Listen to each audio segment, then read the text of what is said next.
Мінеки біздің бұйымдарымыз дайын, қиып алдық. Алдыңғы бөлігі, артқы бөлігі, белдемшеміздің белдігі және де жіптеріміз дайын. Ең алдымен біз артқы бөліктің ортаңғы сызығын тігіп алудан, яғни ортасын тігіп алудан бастаймыз. Осы жерді бірінші тігіп алып, екі шетін оверлоктап алуымыз керек. Және де оны үтіктеп алған жұмысымызды жеңілдетеді әрі қарай. Міне менде ортасы, осы жерді қазір екі жағын қосып тігетін боламын, ал мынаны қалдырамыз. Бұнымен алдыңғы бойды қосатын боламыз кейін.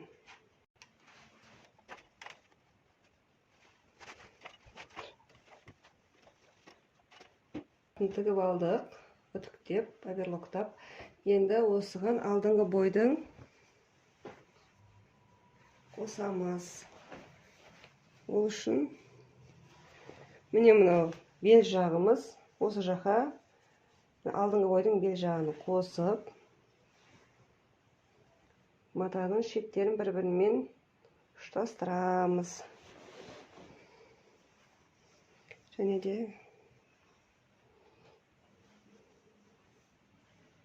мінекей енді осы жерді тігіп шығуымыз керек. Мен қазір юбканың екі бүйірін, екі жағын тігіп бірден тігіп оверлоктап көрсететін боламын сіздерге. Мінекей екі осы шетін былай тігіп шығамыз. Ең бірінші тігімді бастаған кезімізде закрепка беріп аламыз. Осылай соңына дейін тігіп шығамыз. Және тігіп болғаннан кейін де закрепка беріп аяқтаймыз. Мен екі бүйірін қосып, былай ашып емес қосып, оверлоктағым келіп тұр. Және де бұл жерде бір нәрсені ескеру керек, оверлоктың тігісінің өзі оң теріс болады. Яғни міне мынау оң жағы, ал мынау астындағы теріс тігісі болады. Сол, мынау біз матамызды қай жақ қарай үтіктейміз. Мынау менде алдыңғы бой болса, алдыңғы бойдан артқы бойға қарай үтіктейміз. Демек, мен қазір оверлоктайтын кезде матамды осылай қойып, яғни оверлоктың оң жағы осылай тігілетіндей етіп оверлоктауым керек.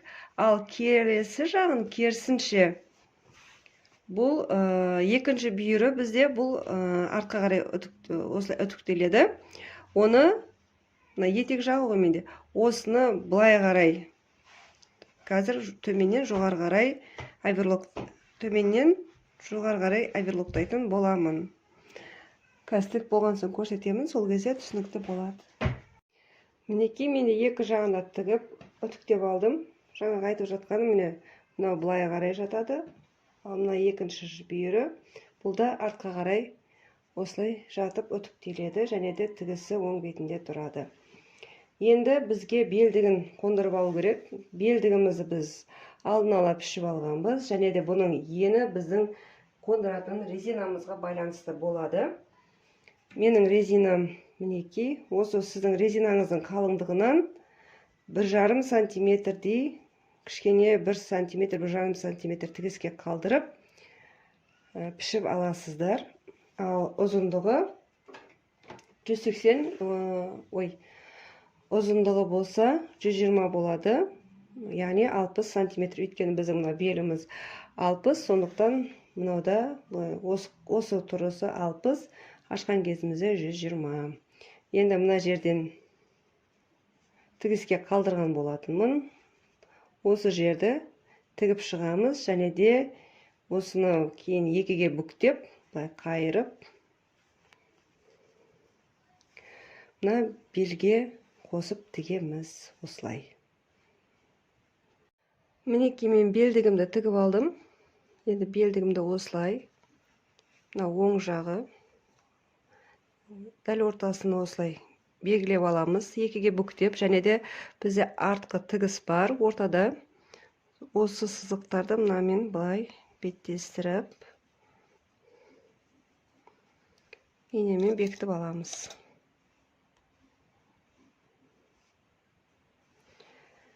Енді Мына белдігімізді қондырып алуымыз керек.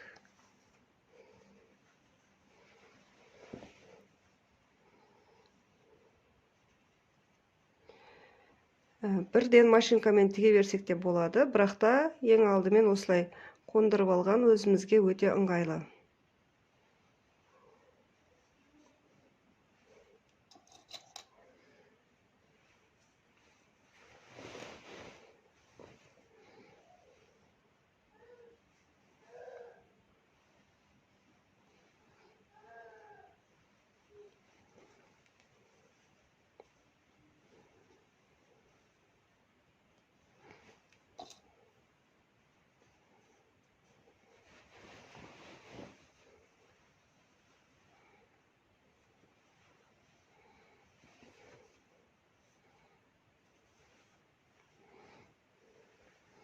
Егер шамалы жетпей жатса, немесе артық болып жатса, оны осы қазір бірден жөндеп жібереміз. Бізде есеп бойынша дәлме-дәл келу керек.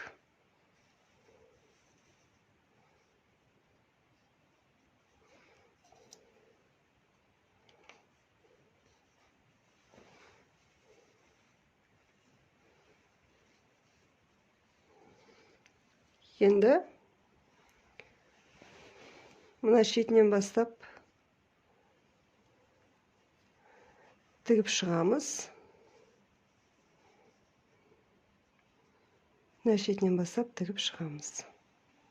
Мына жерде бізде жаңа тігісіміз тұр, содан 3-4 см ары бастап тігеміз.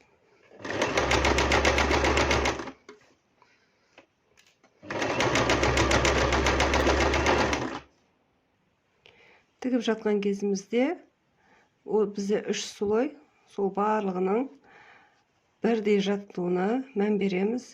Біреу ішке кіріп, немесе былай шығып кетуіне болмайды. Тігісіміз әдем болмай қалады. Сондықтан 3 қабат матамызда бір түзу сызықтың бойында тұруы керек. Бастаған тігісімізге 5-6 см қалған кезде тоқтатамыз.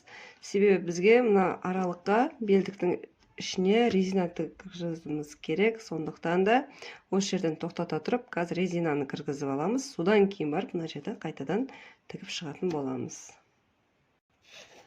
Мінекей бізде мына жеріміз ашық. Осы жерге резинамызды кіргізіп, екінші жағынан айналдырып шығаруымыз керек.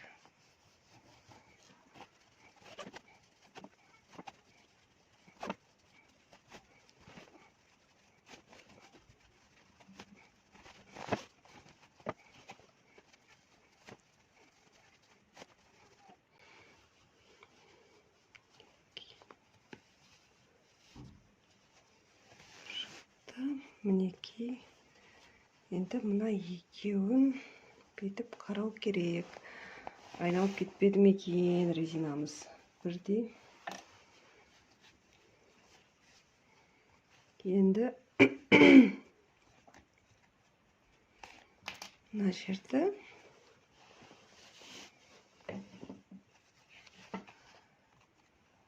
жақсылап бекітіп тігіп алу керек. Содан кейін барып, мына жердің тігісін жапамыз.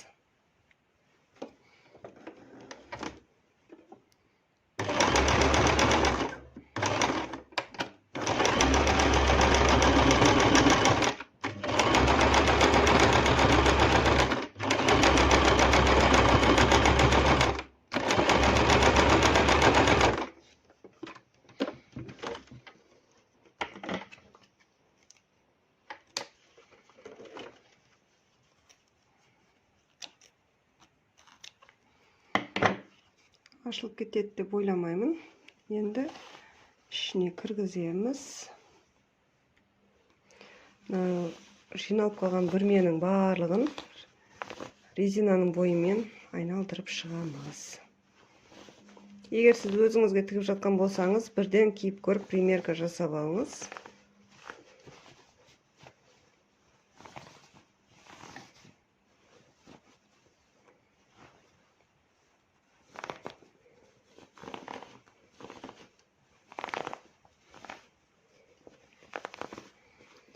Енді міне мына жерді қазір тігіп бекітеміз.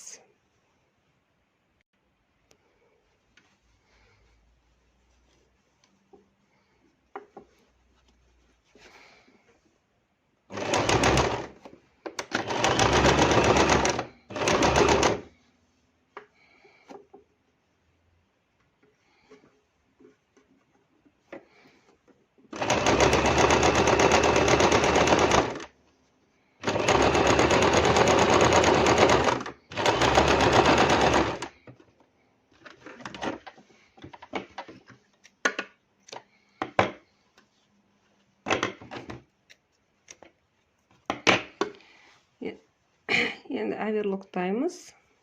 Және де ортасынан декоративті шоп жүргіземіз. Жалпы декоративті тігісті ортасынан жүргіземіз. Қажет емес, егер қаламасаңыздар, бірақ та резина кейін айналып кете беруі мүмкін. Сондықтан оны жүргізіп қойған әрі әдемі көрінеді. Бір жағынан резинамыз ары бері айналып кетпейді.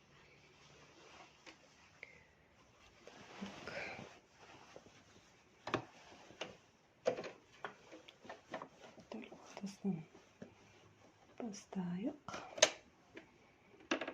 Тігісті ең үлкен шагына қоямыз.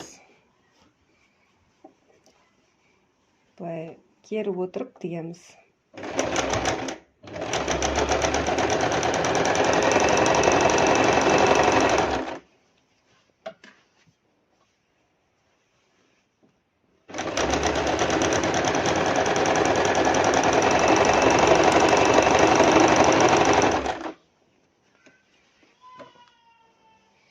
Мінекей мынандай әдемі болып шығады.